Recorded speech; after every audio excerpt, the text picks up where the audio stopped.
اعوذ باللہ من الشیطان الرجیم بسم اللہ الرحمن الرحیم ان اللہ وملائکتہ یصلون علی النبی یا ایھا الذین آمنوا صلوا علیہ وسلموا تسلیما اللہم صل علی محمد وآل محمد اللہم صل علی محمد وآل محمد اللہم صل علی محمد وآل محمد عجل فرجہم واحشرنا معاہم روی عن فاطمة الزہراء سلام اللہ علیہا انہا قالت دخل علی برسول اللہ صلی اللہ علیہ وآلہ وسلم فی بعض الایام وقال لی یا فاطمة انی لا اجد فی بدنی ضعفا فقلت له اعوذ باللہ یا ابت من الضعف فقال یا فاطمة ایتینی بالکساء الیمانی وغطینی به قالت فاطمة سلام اللہ علیہا فاتیتہ بالکساء وغطیتہ به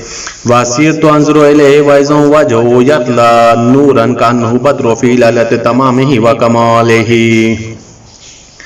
قالت فاطمة سلام اللہ علیہ فما كانت الا ساعة واذا بولد الحسن علیہ السلام قد اقبل وقال السلام علیک یا امہ فقلت علیک السلام یا قرۃ عینی وثمرۃ فؤادی فقال لی یا امہ انی اشم عندک رائحة طیبہ كان رائحة جد رسول الله صلى الله عليه وآله فقلت نعم إن جدك نائم تحت الكساء فقال الحسن عليه السلام نائب الكساء وقال السلام عليك يا جد السلام عليك يا رسول الله أتأذن لي أن أدخل معك تحت هذا الكساء فقال له نعم قد أذنت لك فدخل الحسن عليه السلام معه تحت الكساء قالت فاطمة سلام اللہ علیہ فما كانت الا ساعة واذا بولد الحسین علیہ السلام قد اقبل وقال السلام علیک یا امہ فقلت علیک السلام یا قرۃ عینی وثمرۃ فؤادی فقال یا امہ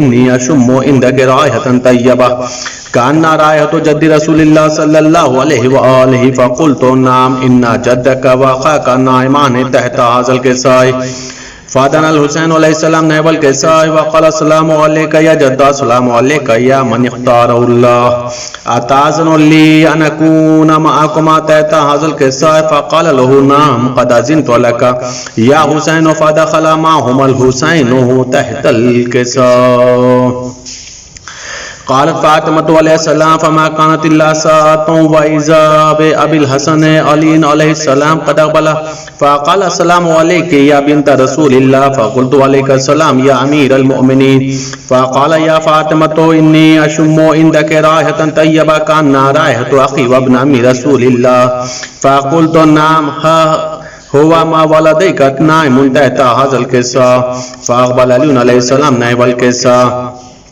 وقال السلام علیک یا من اختار اللہ اتأذن لی ان ادخل معکم تحت هذا الكساء قال نعم قد اذنت لك فدخل علی علیہ السلام معهم تحت الكساء قالت فاطمة سلام اللہ علیہا ثم اقبلت نحو الكساء وقلت السلام علیک یا ابتاه والسلام علیک یا رسول اللہ اتأذن لی ان ادخل معکم تحت هذا الكساء قال نعم قد اذنت لك فدخلت معهم تحت الكساء قالت فاطمة فلما اكتملنا جميعا تحت الكساء قال الله تعالى اعلموا يا ملائكتي وسكان السماوات وعزتي وجلالي اني ما خلقت سماء مبنية ولا ارضا مدهية ولا قمرا منيرا ولا شمسا مضيئة ولا فلكا يدور ولا بحرا يجري ولا فلكا يسري الا في محبة هؤلاء الخمسة الذين هم تحت الكساء فقال جبرائيل عليه السلام يا رب ومن تحت الكساء قال الله تعالى هم اهل بيت النبوة ومعدن الرسالة وهم فاطمة وابوها وبالها وبنوها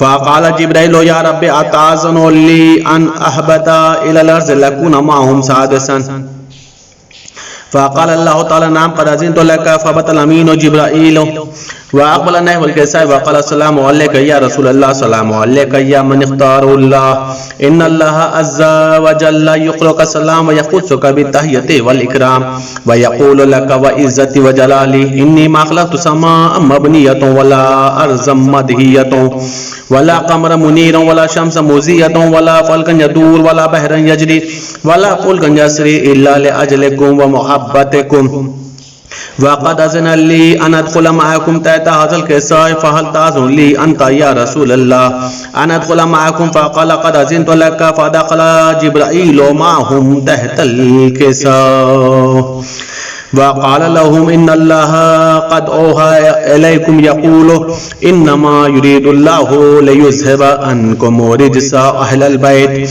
ويطهركم تطهيرا. فقال علي عليه السلام يا رسول الله أخبرني ما لجلوسنا هذا تحت الكساء من الفضل عند الله تعالى. فقال النبي والذي بعثني بالحق النبي واصطفاني برسالة نجيا ما ذكر خبرنا هذا في محفل من محافل أهل الأرض وفيه جمع من شيعتنا ومحبين إلا ونزلت عليهم الرحمة وحفت بهم الملائكة واستغفرت لهم إلى أن يتفرقوا. فقال علي عليه السلام إذن والله فوزنا وسعيدنا وكذلك شيعتنا فازوا وسعدوا ورب الكعبة. فقال رسول الله والذي بعثني بالحق النبي واصطفاني برسالة نجيا ما ذكر خبرنا هذا في محفل من محافل أهل الأرض وفيه جمع من شيعتنا وفيه محموم إلا وفرج الله همه ولا مغموم إلا وكشف الله غمه ولا طالب حاجة إلا وقضى الله حاجته. فقال علي عليه السلام إذن والله فوزنا وسعدنا وكذلك شيعتنا فازوا وسعدوا في الدنيا والآخرة. اللهم صل على محمد وآل محمد اللهم صل على محمد وآل محمد اللهم صل على محمد وآل محمد. بسم الله الرحمن الرحيم. اللهم إني أسألك بحق محمد وأنت المحمود وبحق علي وأنت الأعلى وبحق فاطمة وأنت فاطر السماوات والأرض وبحق الحسن وأنت المحسن وبحق الحسين وأنت قديم الإحسان وبحق الأئمة التسعة الطاهرين من ذرية الحسين عليهم السلام. لا حول ولا قوة إلا بالله العلي العظيم. أعوذ بالله من الشيطان الرجيم. بسم الله الرحمن الرحيم. الحمد للہ رب العالمین والصلاة والسلام علی اشرف الانبیاء والمرسلین سیدنا و نبینا و شفیع ذنوبنا و طبیب نفوسنا مولانا مولا الکونین امام المشرقین والمغربین جد الحسن والحسین حبیب الہ العالمین ابی القاسم محمد وعلی اہل بیتہ الطیبین الطاہرین المعصومین المظلومین المنتخبین المنتجبین. اما بعد فقد قال اللہ تبارک و تعالی فی القرآن الکریم وهو اصدق القائلین وقولہ الحق. بسم اللہ الرحمن الرحیم. یا ایہا الذین آمنوا اطیعوا اللہ واطیعوا الرسول واولی الامر منکم. عزیزان گرامی، محترم سامعین اکرام اور ناظرین اکرام، آج کی شب ولادت حضرت امام علی نقی علیہ السلام ہے. ولادت فرزند رسول آپ سب کو بہت بہت مبارکباد، اور ہم سب کی طرف سے امام زمانہ عجل اللہ تعالیٰ فرجہ شریف کی بارگاہ میں امام علی نقی علیہ السلام کی ولادت بسعادت کی تہنیت اور تبریک پیش کرتے ہیں. عزیزان گرامی، مولا امام علی نقی علیہ السلام آئے اولی الامر کے مصداق ہیں. جیسے اللہ کی اطاعت واجب ہے، جیسے رسول کی اطاعت واجب ہے، اسی طریقے سے صاحبان امر کی بھی اطاعت واجب ہے. اور جو اولی الامر افراد ہیں، جو جانشین پیغمبر ہیں، وہ 12 کی جو تعداد بیان کی گئی ہے، اس میں امام علی نقی علیہ السلام بھی اولی الامر ہیں. ان کی بھی اطاعت سب کے اوپر واجب قرار دی گئی ہے. عزیزو، مولا امام علی نقی علیہ السلام کی حیات مبارکہ اگر آپ اٹھا کر کے دیکھیں تو مولا کی زندگی حیات طیبہ 40 سال ہوتی ہے، لیکن اس 40 سال میں مولا نے جو ذمہ داری امامت کا مسئلہ آیا ہے، چونکہ یہ دور وہ تھا جو بنی عباس کا دور تھا، اور بنو عباس کس قدر ظالم سفاک حکمران گزرے ہیں یہ بتانے کی ضرورت نہیں ہے۔ الحمدللہ آپ لوگ ان سب کی عیاریاں، مکاریاں، ہیلے، فریب، دھوکے، دشمنیاں اہل بیت سے الحمدللہ آپ لوگ آشنا ہیں، آپ لوگ ان چیزوں کو سنتے بھی رہتے ہیں، پڑھتے بھی رہتے ہیں۔ مجھے امام علی نقی علیہ السلام کی زندگی کا جن پہلوؤں کی طرف متوجہ کرنا ہے وہ یہ کہ ایک طرف حاکم وقت مولا کے فضائل و مناقب کا اعتراف بھی کرتا ہے، لیکن اسی طرح وہ مولا کا دشمن بھی ہے، جان کا بھی دشمن ہے، مولا کی حیات کا دشمن ہے، اور چاہتا یہ ہے کہ بس کسی بھی طرح سے مولا کے دامن عصمت کو داغدار کر دیا جائے، ان کی کردار کشی کر دی جائے، ان کو اس انداز سے لوگوں کے سامنے پیش کیا جائے تاکہ یہ معلوم ہو کہ یہ اولی الامر نہیں ہے، ان کی اطاعت واجب نہیں ہے، یہ معصوم نہیں ہے، یہ منصوص من اللہ نہیں ہے۔ بہت ہی غور و فکر کرنے کے بعد آخر میں جب لوگوں نے مشورہ دیا ہے تو حاکم وقت نے مولا کو 6-7 سال کی عمر میں، روایت بتا رہی کہ لوگوں نے مشورہ دیا ہے حاکم وقت کو کہ ان کو یہ تعلیم کا سلسلے کو قائم کیا جائے، کوئی ایسا عالم رکھا جائے، تجویز کیا جائے جو فرزند رسول کو پڑھائے۔ عزیزان گرامی، یہ منصوبہ کیوں بنا، یہ فکر کیوں پیدا ہوئی؟ اس لیے کہ 9ویں امام کی شہادت کے بعد لوگوں کا رجحان 10ویں امام کی طرف تھا، جو واقعاً مولا کو امام مانتے تھے، تسلیم کرتے تھے۔ وہ اس بات کو سمجھتے تھے کہ مولا کی عمر بھلے ہی کم کیوں نہ ہو، لیکن منصب امامت کے لیے عمر کی کوئی قید نہیں ہے، کیونکہ اللہ یہ منصب دیتا ہے۔ اور ظاہر سی بات ہے جب لوگ مولا کو امام تسلیم کر رہے تھے تو لوگوں کا رجحان بھی امام کی طرف تھا، لوگ سوالات لے کر کے آتے تھے، لوگ مولا کے سامنے مسائل لے کر کے آتے تھے، لوگ مولا کے سامنے اپنی ضروریات کو لے کر کے آتے تھے، مولا ان کے سوالوں کا جواب دیتے تھے، ان کے مسائلوں کو حل کرتے تھے، ان کی ضرورتوں کو پورا کرتے تھے۔ یہ چیز حاکم وقت برداشت نہیں کر پا رہا تھا۔ سلسلہ ہے کہ شیعوں کا ان کا رابطہ توڑ دیا جائے، منصوبہ یہ ہے کہ ان کو شیعوں سے علیحدہ کر دیا جائے، جدا کر دیا جائے، یہ رشتہ قائم نہ رہ سکے۔ یہ جو سلسلہ ہے آنے جانے کا شیعوں کا مولا کے در تک، اس چیز کو کیسے روکا جائے؟ نتیجہ یہ ہوا کہ ایک شخص عبیداللہ ابن جنید بغدادی کو طے کیا گیا کہ یہ مولا کو پڑھا، یہ اپنے زمانے کا عالم شمار ہوتا تھا۔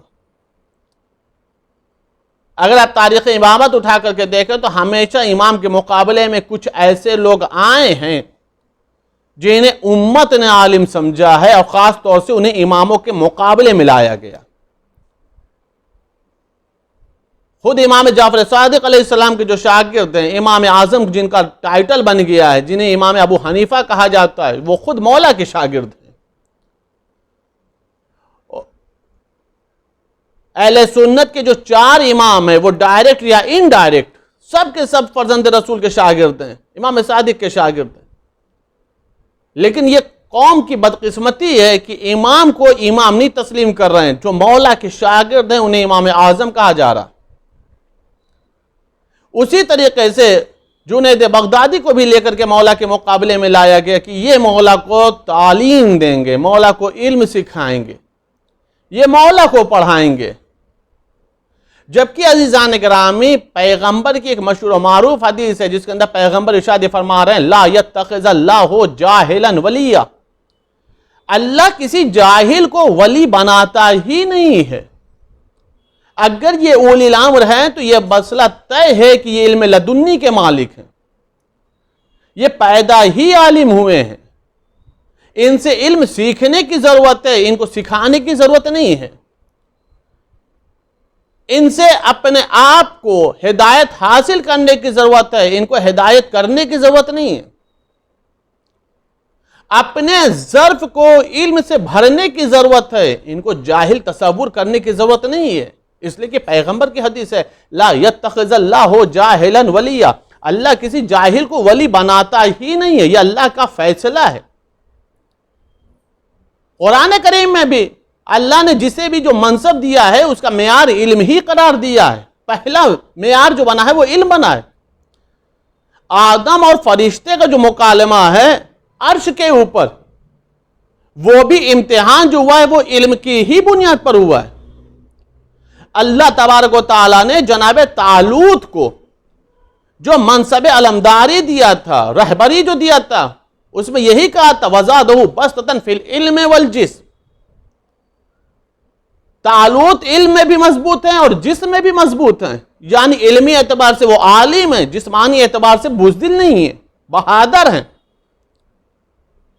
تمام منصب کو اٹھا کر کے آپ دیکھیں تو کہیں پر بھی اللہ نے کوئی بھی اپنا منصب، چاہے وہ نبوت ہو، رسالت ہو، امامت ہو، خلافت ہو، ولایت ہو، کسی بھی جاہل کے حوالے نہیں کیا۔ کمال کی بات ہے جہاں پر پیغمبر کی حدیثیں لوگوں کے سامنے ہیں، قرآن کی آیات لوگوں کے سامنے، اس کے بعد بھی فرزند رسول کے پڑھانے کی بات ہو رہی کہ فرزند رسول کو پڑھایا جائے، ان کو علم سکھایا جائے۔ طریقہ کیا تھا؟ ایک حجرے میں، ایک کمرے میں دونوں کو بند کر دیا جاتا تھا، دن میں ملاقات کسی شیعہ کی ہونے نہ پائے، رات میں تم پڑھاؤ۔ ارادہ سلسلے کو توڑنے کا تھا، رشتے کو توڑنے کا تھا۔ راوی خود یہ کہتا ہے کہ ایک روز میں خود جنید بغدادی سے ملا اور ملنے کے بعد پوچھا یہ بتا وہ جو اس بچے کو تم پڑھا رہے ہو کہاں تک پہنچا، اس کے تعلیم و تعلم کا سلسلہ کہاں تک پہنچا؟ جنید بغدادی روایت کے جملے منہ بنا کر کے بولا، لوگ یہ گمان کر رہے ہیں کہ میں اسے پڑھا رہا ہوں، حقیقت یہ ہے کہ میں اس کے سامنے ادب کا ایک باب کھولتا ہوں، قرآن کی ایک آیت پیش کرتا ہوں، ایک حدیث پیش کرتا ہوں، وہ نہ جانے کتنے باب کھول دیتے ہیں، وہ نہ جانے علم کے کتنے ابواب کھول دیتے ہیں۔ لوگ یہ گمان کر رہے ہیں کہ میں انہیں پڑھا رہا ہوں، حقیقت یہ ہے کہ بند کمرے میں میں خود پڑھ رہا ہوں۔ عزیزان گرامی غور فرمایا آپ نے، اسی سے دنیا کو سبق لے لینا چاہیے، جو اپنے زمانے کا جسے وہ عالم سمجھ رہے تھے، جب اس کو بھی سامنے لایا گیا تو وہ شاگرد بن گیا، عالم نہیں بنا۔ اس کے بعد خود وہ کہتا ہے کہ روئے ارض کے اوپر ان سے بڑا کوئی عالم نہیں ہے، زمین کے اوپر ان سے بڑا کوئی عالم نہیں ہے۔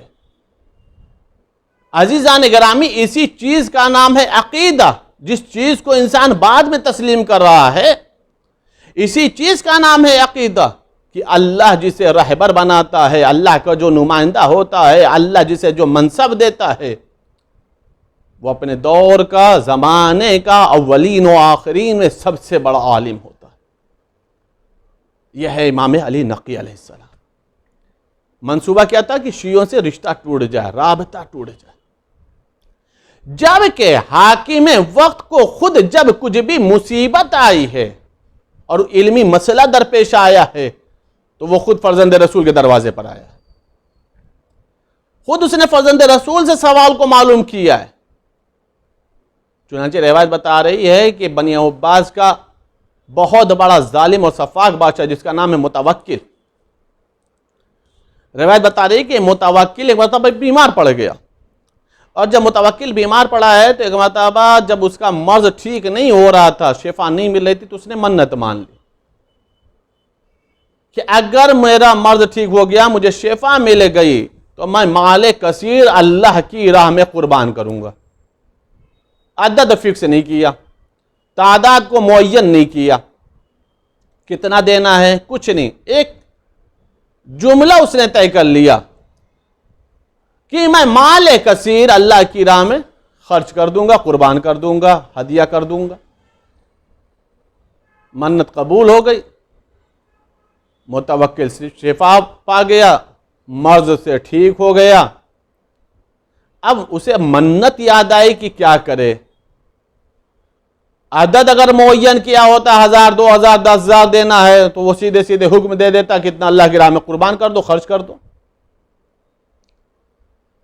لیکن منت میں تو یہ ہے کہ میں اللہ کی راہ میں مال کثیر زیادہ مال دوں گا. اب یہ کیسے طے ہو کہ مال کثیر کسے کہتے ہیں، زیادہ مال کسے کہتے ہیں؟ دربار آراستہ ہو گیا، درباری علماء جمع ہو گئے، اب اس نے اپنی منت کا اعلان کیا، اظہار کیا کہ میں نے یہ منت مانی تھی، اب آپ لوگ یہ بتاؤ کہ مجھے اللہ کی راہ میں کتنا خرچ کرنا چاہیے، اللہ کی راہ میں کتنا قربان کرنا چاہیے. اب جو عالم جیسا عالم اس نے فتویٰ دینا شروع کر دیا. کسی نے کہا 1000، کسی نے کہا 2000، جس کو جو زبان پہ آیا وہ بول دیا. بول سب رہے ہیں، دلیل کسی کے پاس نہیں ہے. کس بیس پہ کہہ رہے ہو کہ اتنے مال کو مال کثیر کہا جاتا ہے؟ بنیاد کیا ہے؟ کس اصول کے تحت کہہ رہے ہو کہ اسے مال کثیر کہا جاتا ہے؟ یہی چیز متوکل کے بھی ذہن بیٹھی کہ تم لوگوں کا اختلاف ہی یہ بتا رہا ہے کہ نہ یہ مال کثیر ہے نہ وہ مال کثیر ہے. اگر مال کثیر ایک صحیح فیگر ہوتا جو تم سب کی نگاہ میں ایک ہوتا تو تم سب کا جواب ایک ہونا چاہیے تھا. یہ جوابوں کا علیحدہ علیحدہ ہونا اس بات کی دلیل ہے کہ تم خود متفق نہیں ہو کہ مال کثیر کسے کہا جائے. اب کرے تو کیا کرے، منت کو پورا کرنا ہے. متوکل کا ایک غلام تھا، خادم تھا جس کا نام حسن تھا. اس نے کہا متوکل اگر تو کہے تو میں فرزند رسول سے معلوم کر کے آؤں کہ مال کثیر کسے کہا جاتا ہے. متوکل نے کہا اگر تو نے صحیح جواب دیا اور اس جواب پر دلیل رہی تو میں تجھے 10,000 درہم دوں گا انعام، اور اگر تو نے دلیل نہیں قائم کی تو میں تجھے 100 کوڑے ماروں گا. ایک طرف 10,000 درہم ہے، ایک طرف 100 کوڑے ہیں. جواب لے کر کے آنا ہے. متوکل سے کسی مسئلے کی بعید نہیں ہے. کیا فیصلہ سنا دے؟ حسن بھاگا ہوا مولا کے پاس آیا. مولا ایسا ایسا مسئلہ ہے، دربار میں اختلاف ہو گیا ہے، مال کثیر کسے کہتے ہیں؟ مولا نے کہا جا کر کے متوکل سے کہہ دینا 1000 2000 خرچ کرنے کی ضرورت نہیں، صرف 80 درہم اللہ کی راہ میں خرچ کر دے، اسی کو مال کثیر کہتے ہیں. عزیزان گرامی، کہاں 1000 کی بات اور کہاں صرف 80 درہم.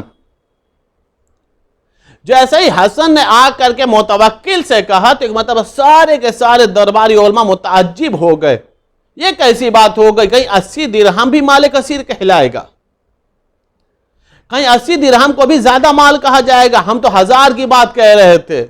اسے متوکل نے کثیر مال نہیں تسلیم کیا. یہ 80 درہم کو متوکل مال کثیر کیسے مان لے گا؟ حسن سے متوکل نے پوچھا یہ بتا تمہارے پاس دلیل کیا ہے؟ وہ دلیل قرآن سے دے. کہا ہاں میں دلیل قرآن سے دے رہا ہوں. کیا دلیل ہے؟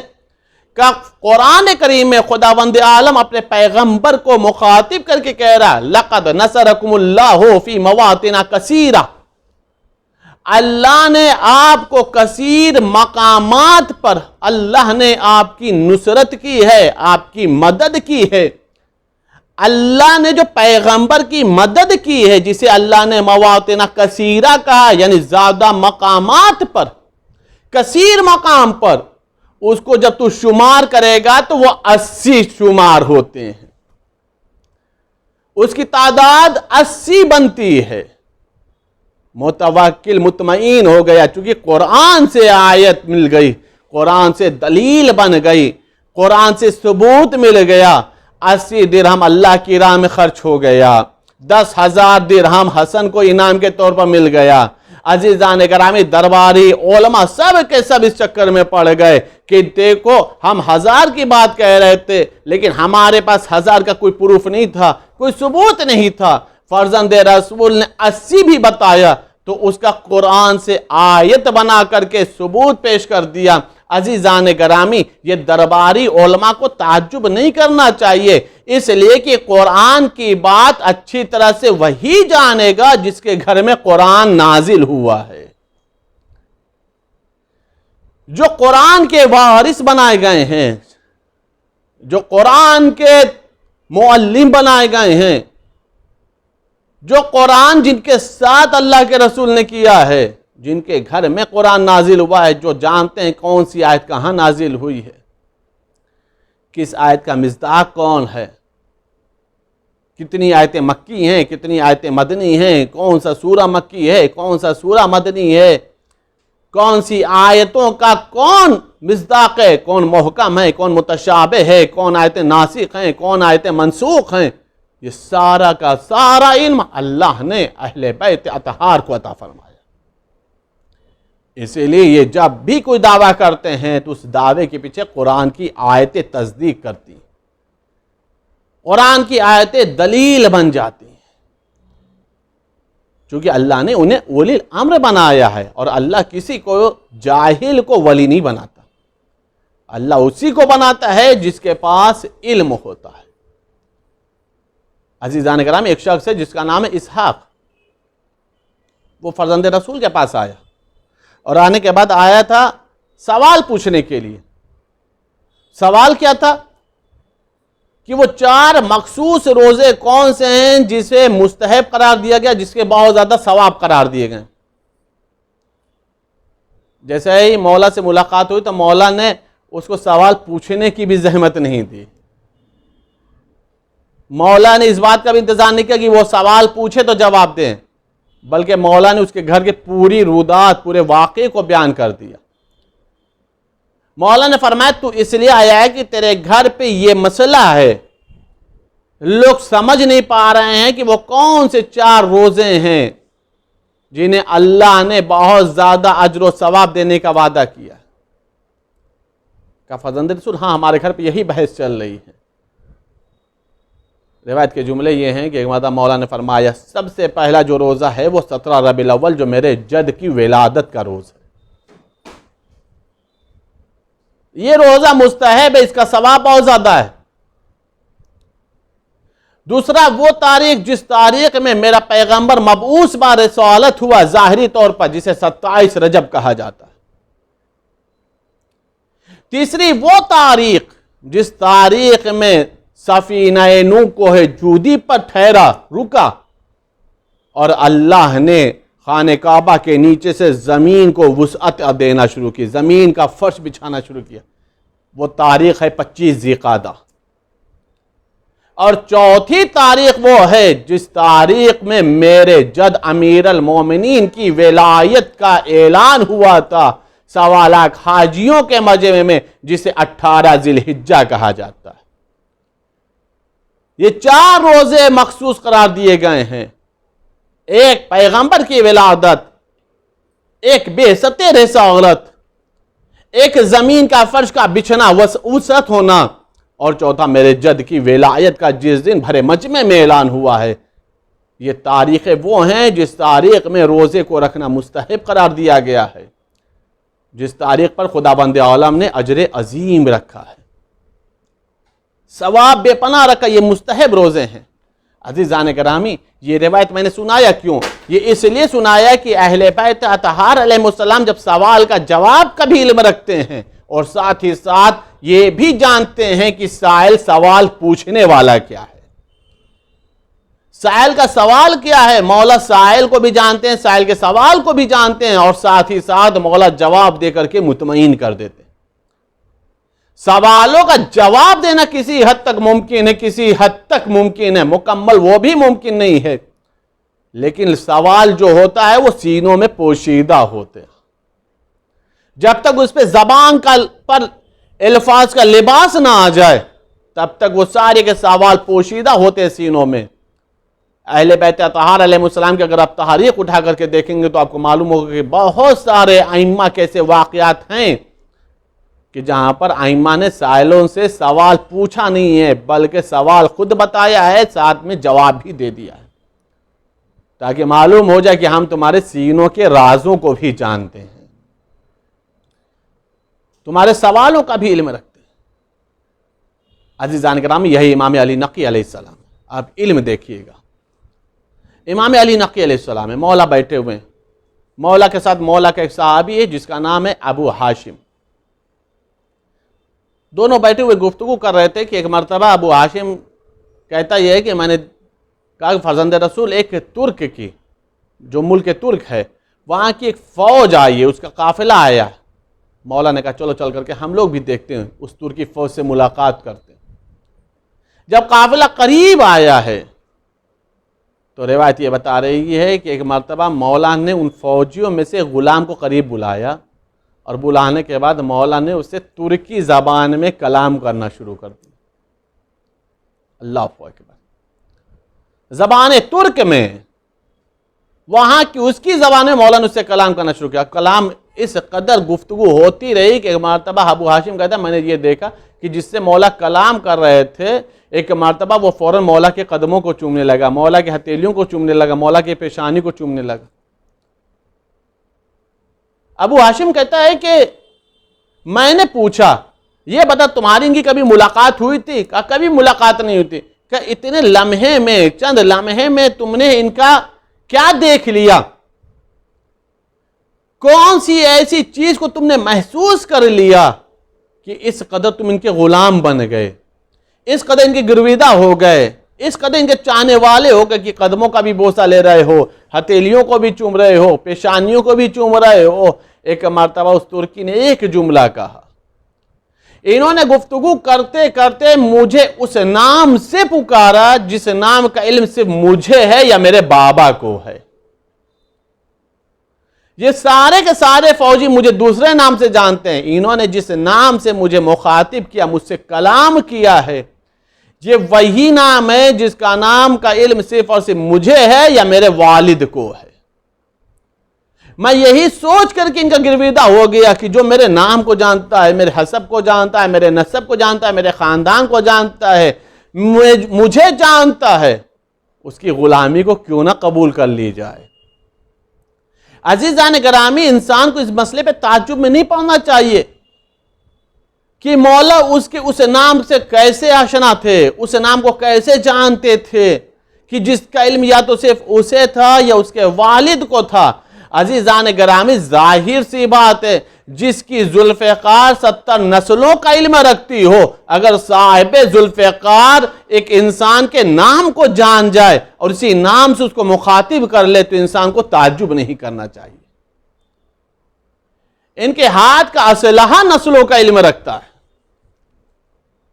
ان کے ہاتھ کی تلوار نسلوں کا علم رکھتی ہے، ذوالفقار 70 نسلوں کا علم رکھتی ہے۔ تو یہ تو صاحب ذوالفقار ہیں، یہ تو علم لدنی کے مالک ہیں، ان کے بارے میں کوئی تعجب نہ کرے، ان کے کمال کا اعتراف کرنا چاہیے، ان کے کمال پر عقیدہ رکھنا چاہیے، چونکہ اللہ نے انہیں اولی الامر بنایا، اور جب اللہ کسی کو اولی الامر بناتا ہے تو اسے کے اندر کوئی نقص نہیں ہوتا، کوئی خامی نہیں ہوتی، کوئی کمیاں نہیں ہوتی، بلکہ صرف اور صرف کمال ہی کمال نظر آتا ہے۔ یہ مولا کے علم کی گفتگو ہو گئی، اب مولا کی قدرت کو آپ ملاحظہ فرمائیے، مولا کی آپ قدرت کو ملاحظہ فرمائیے۔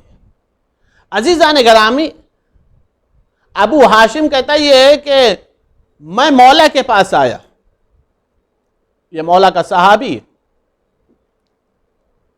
مولا نے دیکھا چہرہ مزمحل ہے، پریشان حال ہے۔ مولا نے خود کہا کیا بات ہے ابو ہاشم، کچھ پریشانی ہے، کوئی تکلیف میں مبتلا ہو؟ چہرے کے اوپر اضطراب نظر آ رہا ہے۔ اس نے کہا مولا میری غربت مجھے پریشان کر رہی، میری غربت مجھے پریشان کر رہی، میرے پاس سرمایہ نہیں ہے، میرے پاس دولت نہیں ہے۔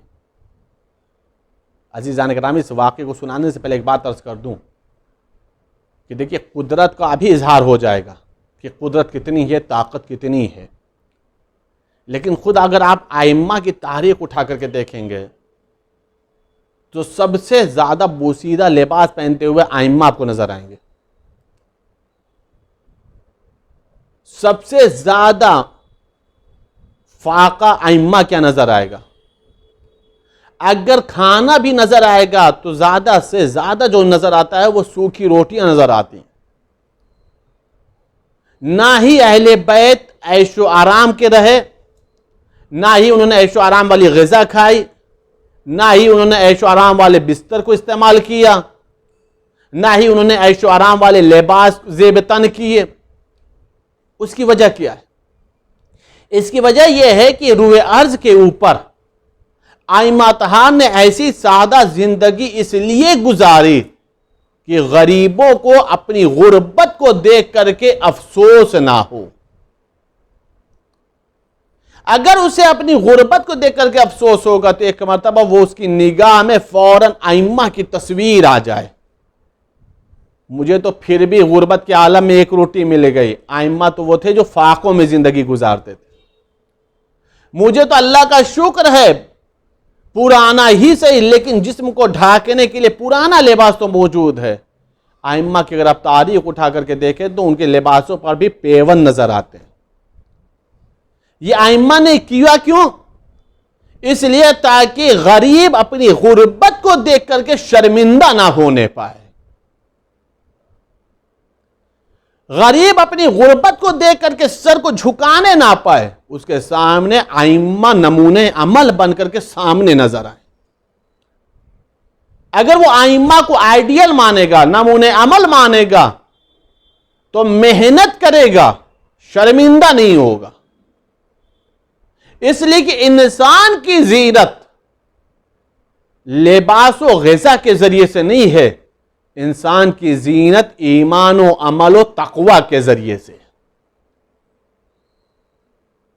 انسان کا واقعی لباس لباس تقوی ہے. انسان کا واقعی لباس لباس ایمان ہے. اگر انسان لباس تقوی سے اپنے آپ کو مزین کر لے، قسم خدا ہے کہ وہ کائنات کا سب سے زیادہ عزت دار بندہ ہوگا. اس لیے کہ اس کی عزت کے لیے یہی کافی ہے کہ وہ اللہ کا سب سے زیادہ مکرم ترین بندہ ہو جائے گا.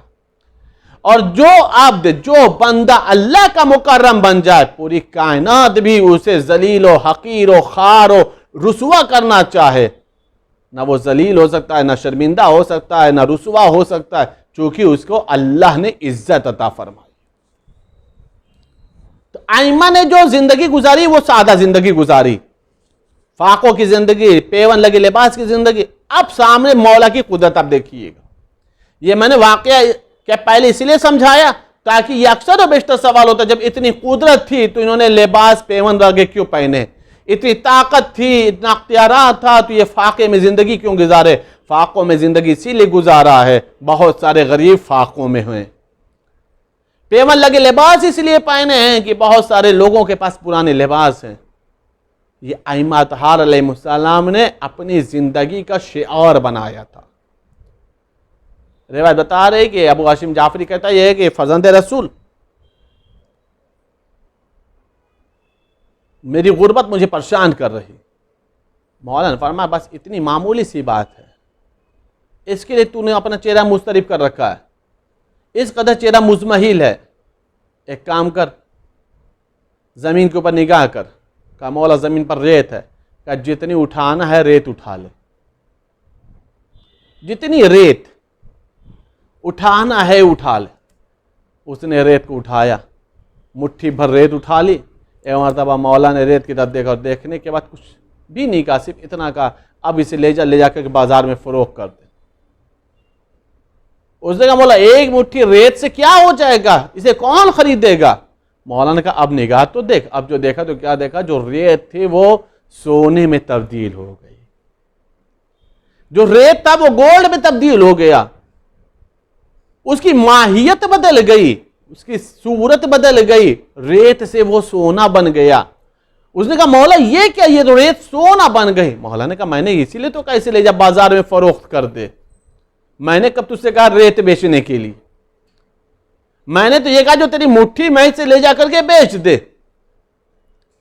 اور اپنی ضرورت کی زندگی کو گزار لے. کہا مولا اس قدر کی مجھے ضرورت نہیں ہے، مجھے بس تھوڑا سا چاہیے تھا. مولا نے ایک جملہ فرمایا، رکھ لے جتنا تیری ضرورت ہے اس کے لیے، باقی تو بچا کر کے رکھ لے اپنے بچوں کی کفالت کے لیے، اپنے اہل و عیال کی پرورش کے لیے۔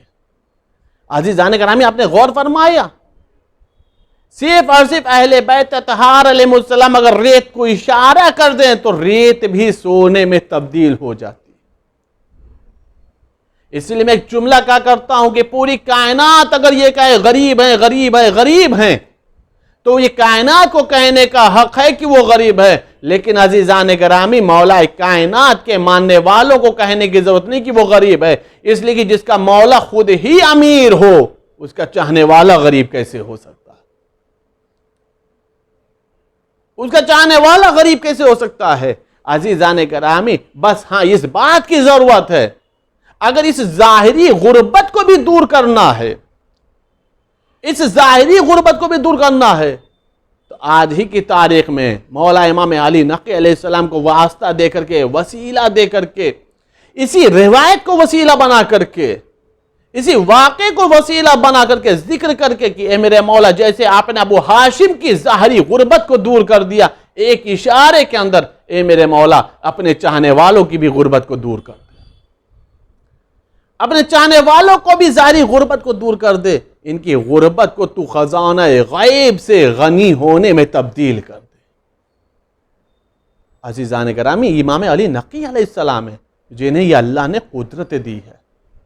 امام مجبور نہیں ہوتا، امام پوری کائنات کے اوپر قدرت رکھتا ہے، پوری کائنات کے اوپر ائمہ کی طاقت ہوتی ہے، اختیار ہوتا ہے، یہ جو چاہیں کائنات میں تصرف کر سکتے ہیں، ان کے بارے میں کوئی انسان مجبوری کا تصور نہ کرے۔ میں نے اسی واقعے کو سنانے سے پہلے اسی لیے عرض کیا تاکہ کوئی یہ نہ سمجھ لے کہ یہ مجبور تھے، یہ غریب تھے، نہیں عزیزان گرامی، ان کی جو زندگی تھی وہ لوگوں کے لیے نمونہ عمل تھی، لوگوں کے لیے آئیڈیل بن کر کے آئے تھے کہ تمہیں زندگی کیسے گزارنی۔ یہ ہیں امام علی نقی علیہ السلام۔ یہ ابو ہاشم میں ایک قدرت امام کا ایک واقعہ اور ملاحظہ فرما لیا۔ امام علی نقی علیہ السلام سامرہ آ چکے ہیں، مدینے سے مولا کی ہجرت ہو چکی ہے، مولا سامرہ آ چکے ہیں۔ روایت بتا رہی کہ ابو ہاشم بغداد رہتا ہے، مولا سے آیا ہے ملاقات کے لیے۔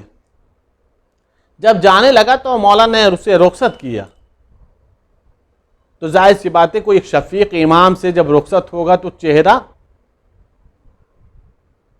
اداس ضرور ہوگا، آنکھوں میں اشک ضرور ہوگا۔ ظاہر سی بات ہے جب بچے اپنے والدین سے بھی رخصت ہوتے ہیں، کہیں جاتے ہیں تو چہرہ اداس ہو جاتا ہے۔ یہ تو امام کا مسئلہ ہے، یہ تو امام کا مسئلہ ہے۔ روایت بتا رہی ہے کہ مولا نے ان کی اداسی کو محسوس کیا اور محسوس کرنے کے بعد کہا جاؤ بغداد جاؤ، اللہ تمہیں حفظ و امان میں رکھے، اداس ہونے کی کیا بات ہے، آنکھوں میں اشک کیوں، تم تو آتے رہتے ہو۔ اس نے کہا مولا مسئلہ یہ ہے کہ میں روز نہیں آ پاتا، اور میں یہ چاہتا ہوں کہ میں کوئی ایک دن بھی آپ کی زیارت سے محروم نہ رہوں۔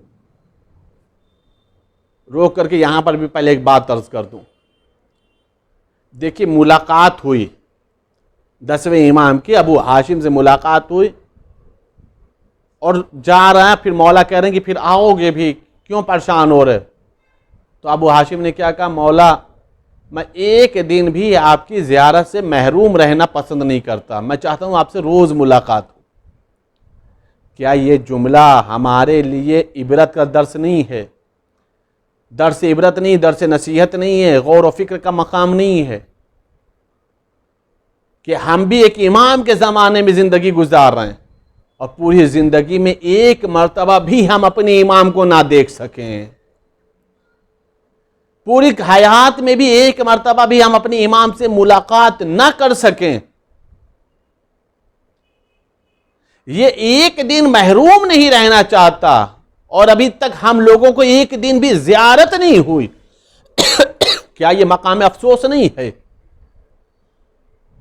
کہ اب یہ غور و فکر کا مقام نہیں ہے کہ آخر وہ کون سی خامی ہے، وہ کون سی کمی ہے، وہ ہمارے عمل میں کون سا نقص ہے جس کی وجہ سے اتنی عمر میں ابھی تک ایک مرتبہ بھی امام سے ملاقات نہیں، ایک مرتبہ بھی وقت کے امام کی زیارت نصیب نہیں ہو سکی۔ اگر خامی ہے، چاہے وہ عقیدے میں کمی ہو، چاہے عمل میں خامی ہو، اگر ہمارے اندر شوق زیارت ہے، شوق ملاقات ہے، تو صرف اور صرف اس شوق کو شوق بنا کر کے نہ رکھا جائے، اس خامی کو دور کر کے اس شوق کو عملی لباس پہنایا جائے، عملی جامہ پہنایا جائے۔ اگر ایک مرتبہ ملاقات ہو جائے تو دوسری مرتبہ کی ملاقات کے لیے انسان وعدہ لے سکتا ہے، سوچ سکتا ہے، لیکن یہاں تو ملاقات کا تصور ہی نہیں ہے۔ شوق زیارت تو ہے لیکن زیارت کا تصور نہیں ہو رہا۔ تصور کیوں نہیں ہو رہا؟ اس لیے کہ ہم آمادہ نہیں ہو پا رہے۔ اس نے کہا مولا میں ایک دن بھی محروم نہیں رہنا چاہتا۔ مولا نے فرمایا وجہ کیا ہے؟ کہا مولا میری سواری کمزور ہے، میرا جو گھوڑا ہے وہ کمزور ہے، وہ روزانہ سفر نہیں کر سکتا، تھک جاتا ہے۔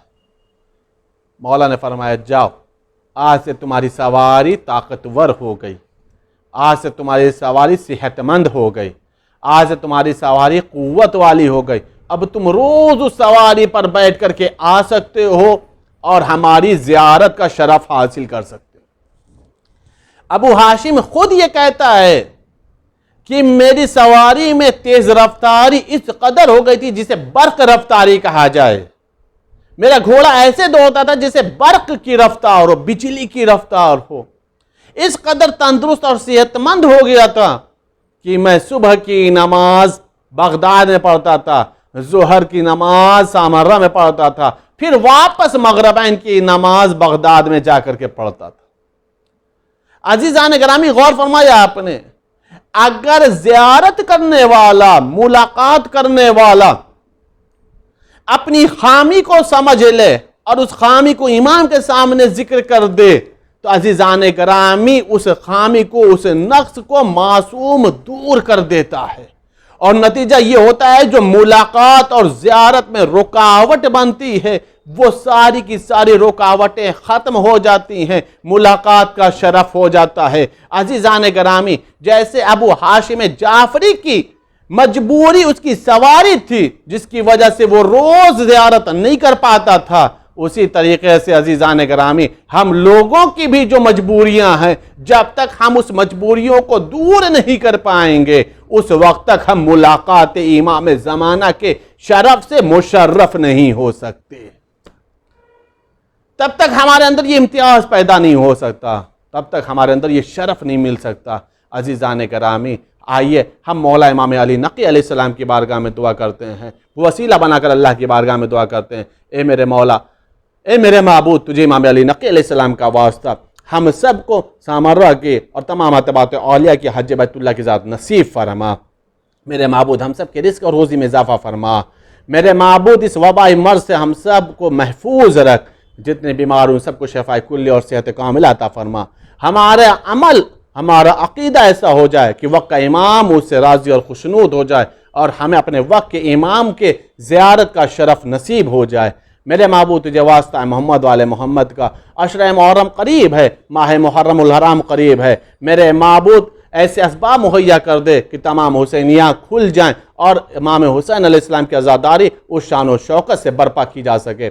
میرے معبود تجھے واسطہ ہے محمد والے محمد کا، ہم سب کو دامن قرآن اور ولایت اہل بیت سے متمسک رکھ۔ میرے معبود جو بے مکان ان سب کو صاحب مکان بنا، جو غریب ہیں انہیں امام علی نقی علیہ السلام کے صدقے میں میرے معبود تونگری عطا فرما۔ میرے معبود تجھے واسطہ ہے محمد والے محمد کا، ہم سب کی تمام دنیاوی اخروی حاجتوں کو شرف قبولیت عطا فرما۔ امام زمانہ کے ظلم میں تعجیل فرما، ہم سب کو ان کے اعوان و انصار میں شمار فرما۔ اللہم تقبل منا انک انت السمیع العلیم بحق محمد وآلہ الطاہرین۔ السلام علیکم یا ابا عبداللہ، السلام علیکم یا ابن رسول اللہ، السلام علیکم ورحمۃ اللہ وبرکاتہ۔ السلام علیکم یا غریب الغربا، السلام علیکم یا سلطان العرب والعجم، السلام علیکم یا ابا الحسن یا علی ابن موسیٰ رضا، السلام علیکم ورحمۃ اللہ وبرکاتہ۔ زیارت حضرت امام علی نقی علیہ السلام. السلام علیکم یا ابو الحسن علی ابن محمد ذکر راشد النور الثاقب ورحمۃ اللہ وبرکاتہ.